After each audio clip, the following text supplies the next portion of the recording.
I never thought a simple visit from my mother would turn my world upside down. What began as comfort and family warmth slowly unraveled into something I can't explain, something forbidden, buried deep in guilt and desire. This isn't a story I'm proud to tell, but it's one I'll never forget. Some secrets don't fade, they haunt you in silence. And this is mine. It had been 3 years since I last saw my mother in person. Our relationship wasn't broken, just distant, like an old photograph you forget to look at. After I got married to Claire, I built walls around my life without realizing it. We were fine, or at least we looked fine. The house was quiet, ordered, and cold. Even the walls seemed afraid to echo laughter. When she called that evening to say she was coming to stay for 2 weeks, I didn't know how to feel. Excited? Nervous? Guilty? Maybe all of it. Claire didn't seem thrilled. She'd always thought my mother was too sharp, too observant, the kind of woman who could see through your smiles and find what you were hiding. The morning she arrived, I felt something shift. She stepped out of the cab in a long cream coat, her hair tied loosely, eyes soft but alert. She was older, yes, but she still carried that quiet authority, that energy that made a room notice her before she spoke. She hugged me longer than I expected. It wasn't the kind of hug that said I missed you, but the kind that whispered, "You've changed, and I can feel it." Claire was polite, too polite. Dinner that night was tense. Every question my mother asked felt like an accusation. "How's work?" "Busy," I said. "And how's your marriage treating you?" she asked, smiling faintly. Claire excused herself early, saying she had emails to catch up on. My mother stayed, her eyes following me like she was trying to read my silence. "You've lost your spark," she said quietly. I laughed it off, but she was right. Life had become routine, a loop of work, sleep, repeat. Claire and I barely touched anymore. Sometimes, even our conversations felt scripted. Later that night, I couldn't sleep. I found her in the living room, sitting with a glass of wine, staring at the dim light filtering through the curtains. "You always were a night owl," I said. She smiled. "And you always pretended to be okay when you weren't." We talked for hours, about life, regret, dreams, and the things we both wished we could change. There was no barrier between us that night, no formality. Just two lonely people trying to understand where love went wrong. When she placed her hand over mine, it wasn't romantic, it was comforting. But it stayed there longer than it should have. Her touch sent something strange through me, something I didn't want to name. That night, as I lay in bed, I couldn't stop thinking about her warmth, her voice, the way her eyes looked when she said, "You don't have to pretend around me." That night, I lay awake staring at the ceiling, trying to make sense of what I'd done. What we'd done. Every moral code I'd ever known screamed that it was wrong, and yet, my heart refused to regret it. Because for the first time in years, I had felt alive. And as much as I wanted to bury that night, part of me knew I never could. It was the kind of moment that rewired something inside you, a forbidden truth you could never unlive. The next morning, she said she was thinking of leaving early. I didn't argue. I just nodded, pretending to understand. But when she walked past me and her fingers brushed mine one last time, I knew, no matter how far she went, a part of her would stay with me forever. Her visit had changed everything. And in ways I couldn't yet see, it would haunt me for the rest of my life. The morning she left, the house felt like a body without a pulse. Her perfume still lingered in the air, faint, floral, and haunting. I stood by the doorway and watched her drag her small suitcase to the waiting taxi. She didn't look back. Neither did I. We both knew that if our eyes met again, we'd never find the strength to let go. After the car disappeared around the corner, I went back inside. The kitchen was spotless. The cup she used for her tea was washed and turned upside down on the rack. Her presence had been erased, yet somehow, she was everywhere. Every creak in the floorboards, every shadow in the hallway, it all carried the memory of that night. Claire returned from her supposed business trip that afternoon. She walked in, kissed my cheek, and asked if I'd eaten. The normalcy of her tone felt almost cruel. I looked at her and realized how far we'd drifted. She didn't notice my silence. She didn't notice anything. For the next few days, I moved through life in fragments. Work. Dinner. Sleep, or rather, pretending to. Every night, when I closed my eyes, I saw her. Not as my mother. Not as anything definable.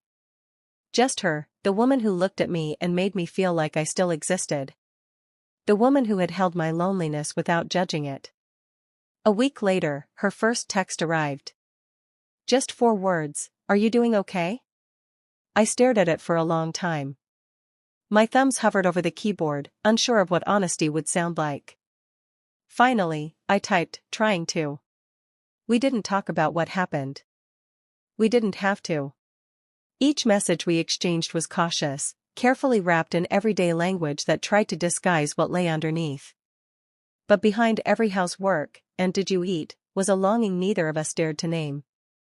Claire remained oblivious. Or maybe she wasn't, maybe she just didn't care enough to ask. Her emotional absence gave me the space to drown quietly. The guilt didn't consume me all at once, it arrived slowly, like rain seeping through a roof. One drop at a time. I began to wonder what it all meant. Was it love?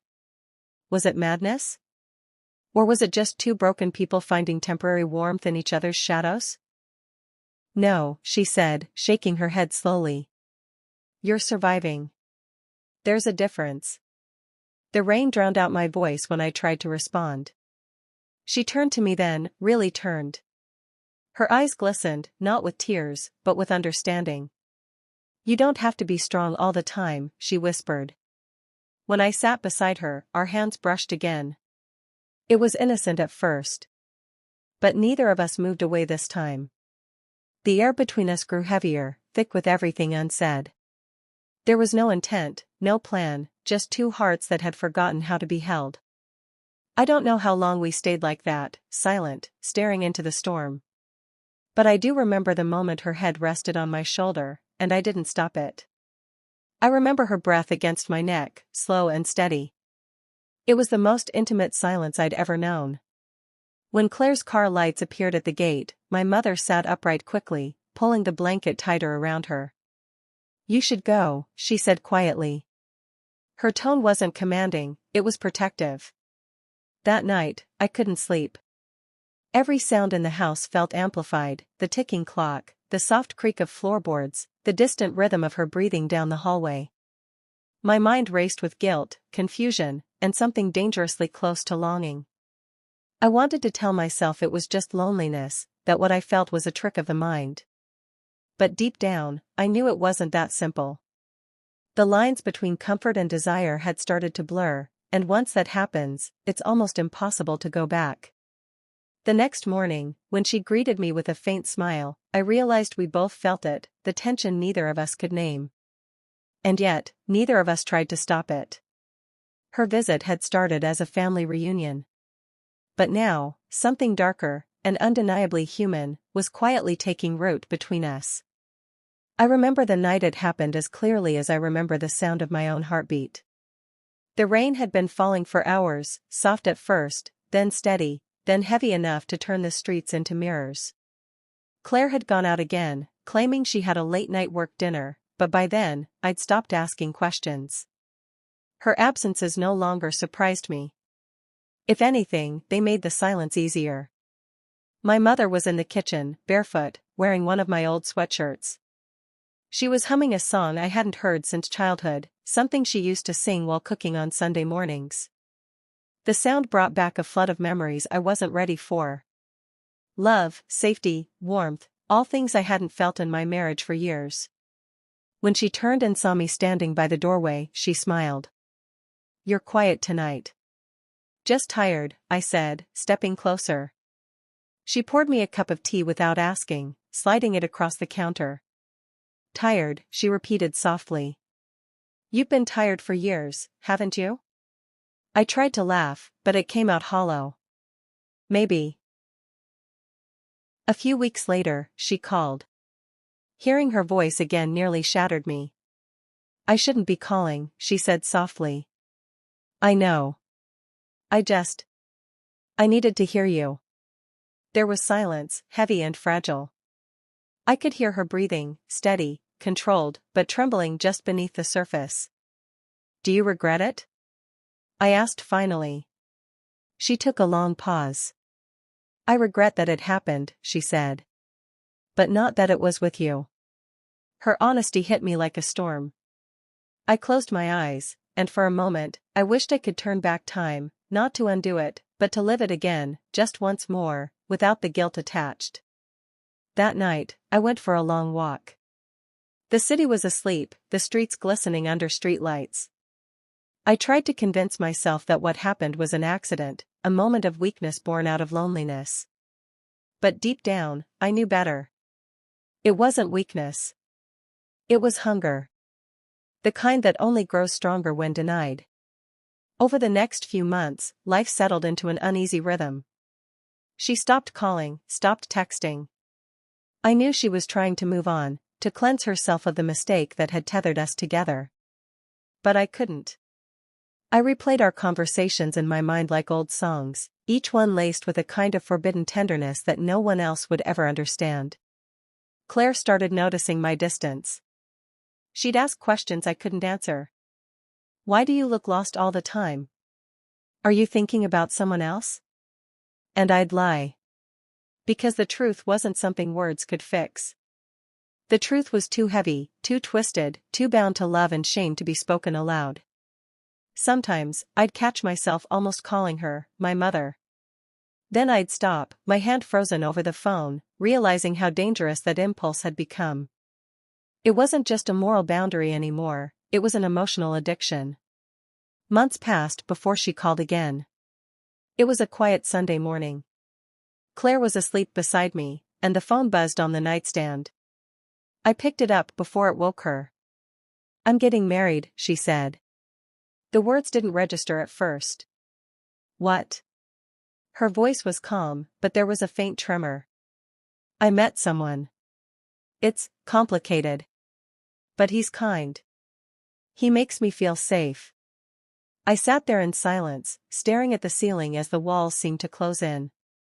I wanted to be happy for her, I really did. But the part of me that still remembered her warmth, her scent, her voice, that part broke quietly. When she hung up, I turned to look at Claire. She was still asleep, her back to me, her breathing steady. I realized then that I had lost two women, one to time, the other to circumstance. And maybe, in some cruel way, I deserved it.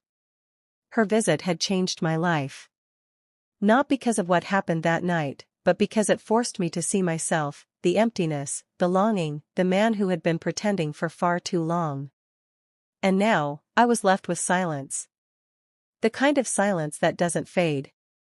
The kind that stays and whispers, you can never go back. I didn't know it then, but her visit wasn't just a family reunion. It was the beginning of something that would make me question everything I thought I knew about love, loyalty, and boundaries. The days that followed were deceptively normal at first. My mother's presence filled the house in ways I didn't expect. She brought warmth, literally and emotionally. The kitchen smelled like it used to when I was younger, coffee, fried plantains, soft laughter, and a hum that reminded me of mornings before adulthood stole the color from everything. Claire barely joined us for meals. She left early for work, came home late, and locked herself in the study with her laptop. I told myself not to read too much into it, but deep down, I knew what that meant. Distance. Indifference. Maybe even resentment.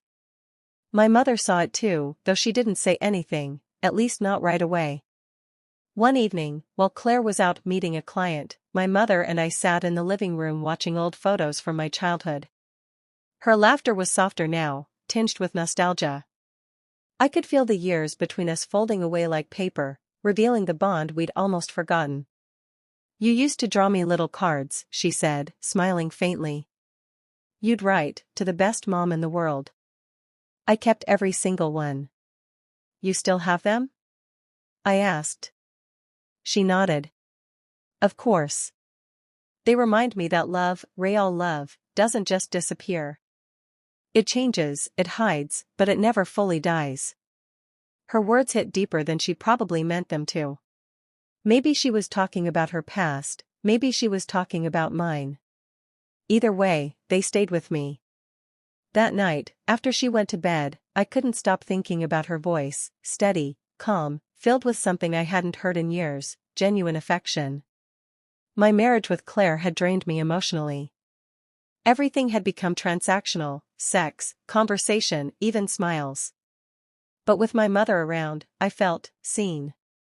The next morning, I woke up to find her in the kitchen wearing one of my shirts.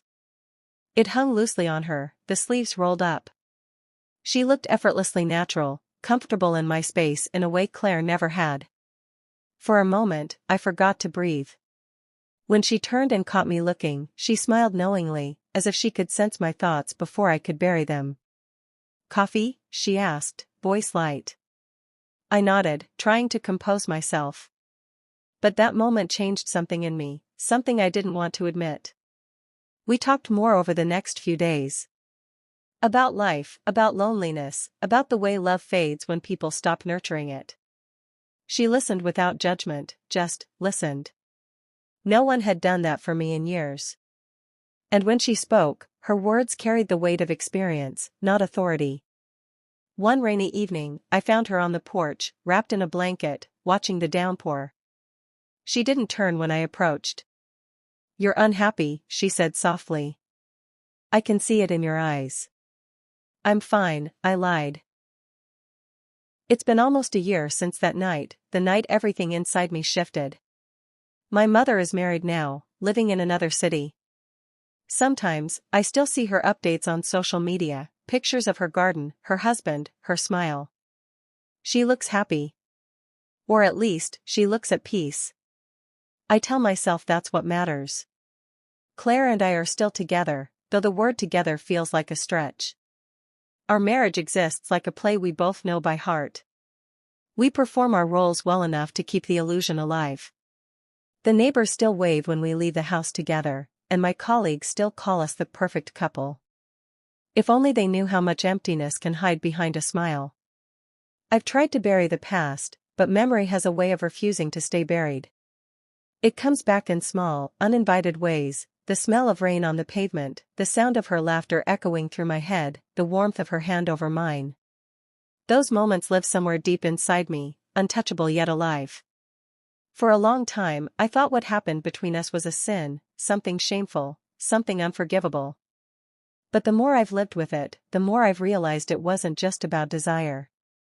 It was about connection.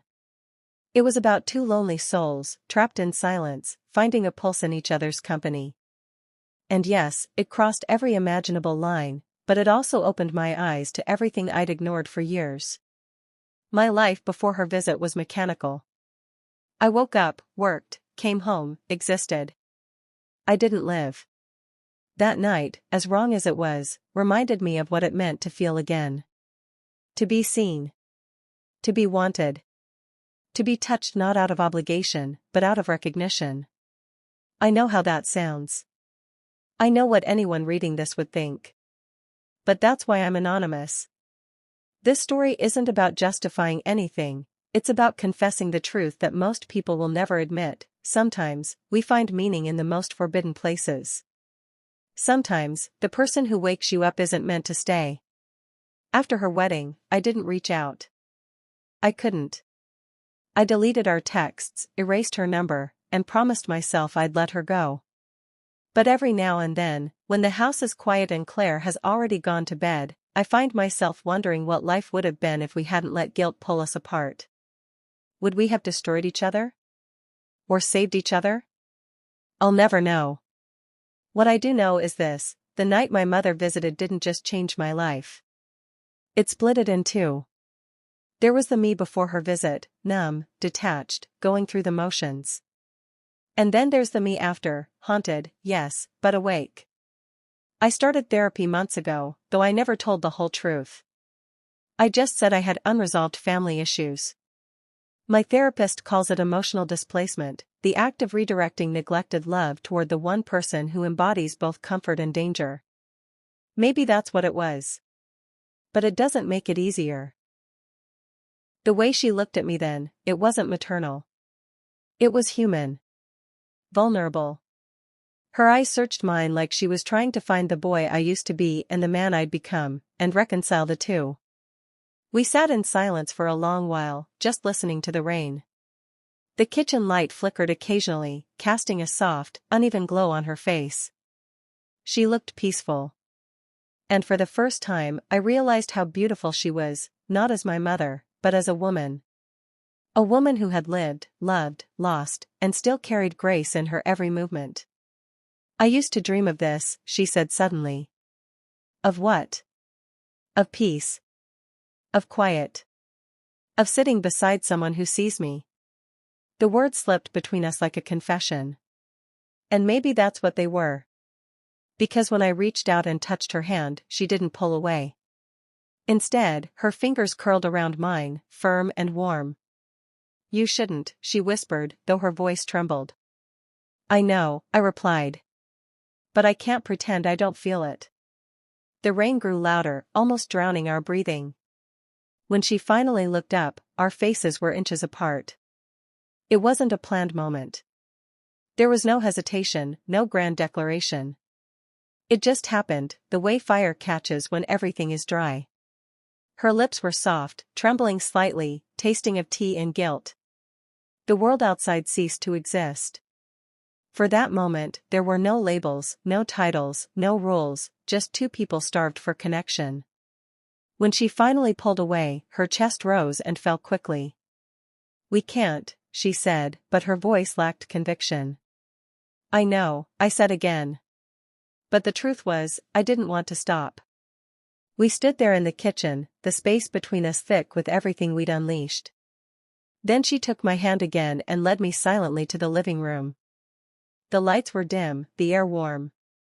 She sat down beside me on the couch, close enough that I could feel the heat from her skin. Her eyes were wet, not from sadness, but from something deeper, something neither of us could name. This isn't right, she whispered, her fingers tracing circles on my palm. No, I agreed softly. But it feels real. And it did. Too real. We didn't speak after that. The rain kept falling, the clock kept ticking, and the world kept turning outside as if nothing extraordinary was happening. But inside, everything changed. When I woke up the next morning, the house was filled with sunlight. She was already up, making breakfast like nothing had happened. She greeted me with the same gentle smile, but there was something in her eyes now, a quiet acknowledgement, a secret we both carried. Claire came home later that day, acting as though she didn't notice the subtle tension in the air. Maybe she didn't. Or maybe she was too wrapped up in her own world to care. Either way, the guilt began to settle in me like fog. Sometimes, I catch myself watching Claire in the mornings, wondering if she senses the ghost that lives between us. She probably does. But we've both learned to ignore ghosts. It's easier that way. A few weeks ago, I found one of her old letters, my mother's, tucked inside an old book she'd given me years ago. It wasn't about us. It was from long before any of this happened. In it, she'd written, "Love doesn't always show up in the right form. Sometimes, it arrives to teach us what we've been missing, even if we can't keep it." I read that line over and over until I understood. What happened between us wasn't love in its purest form. It was a reflection of everything we'd lost in our lives, the tenderness, the intimacy, the courage to feel. It was wrong. But it was also real. Now, I live with that paradox every day, the guilt that burns and the memory that soothes. I don't know which part of it defines me more. Maybe both. If there's anything her visit taught me, it's this: life is rarely clean. We build walls around ourselves, call them morals, and pretend we're safe. But love, or the need for it, doesn't care about walls.